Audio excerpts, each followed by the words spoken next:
May 4th, 2022, number 3,588 of the anachronisms I posted on that day. Extended love notes flown southward. Can you get more specific, said the attorney, my first, who wasn't an actual attorney, just something of an advocate, but I'd avoided such things for over half a century, except when schmoozing in boardrooms. Schmoozing of the most naive and hunky-dory kind, nothing improper about schmoozing, or that's what they teach us in the textbooks. I was never comfortable schmoozing. An advocate, she called herself, with over 25 years of dealing with the folks at General Assistance. So these folks, the ones we're taught are our advocates, they're actually evil, I ask, a bit lost in space, a bit more lost in space than usual.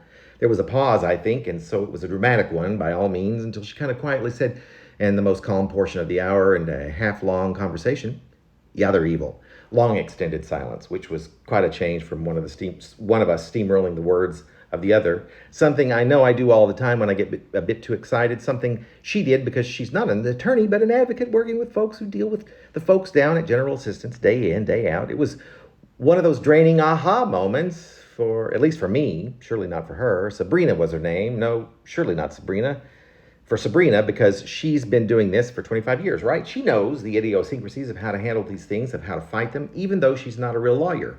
I had just been doing what I was told to do, answering the questions honestly, saying everything I thought relevant. But it turns out that what's relevant has nothing to do with how I was wronged, how I was lied to. That simply doesn't matter. It has nothing to do with the fact that everyone on the other end of the phone down at General Assistance kept repeating the same lie, which upon being repeated and repeated, despite the fact that it was absolutely untrue, was, according to my advocate, not attorney.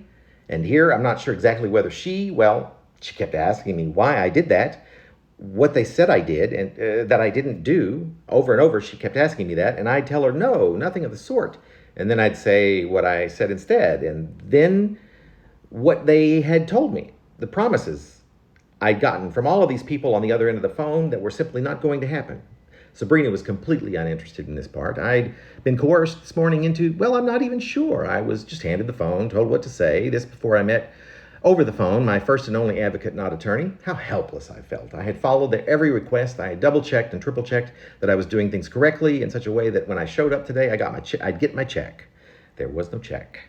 Will there ever be one? It was promised, but yet, why was I spending half the day speaking with Sabrina, my advocate, not attorney, who answered when I was given the number for legal aid and told I needed to speak with an attorney?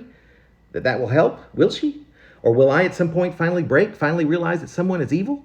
That everyone is evil, and that I'm just performing whatever I'm told for kicks, and not my own, but somebody else's? Whose, I wonder?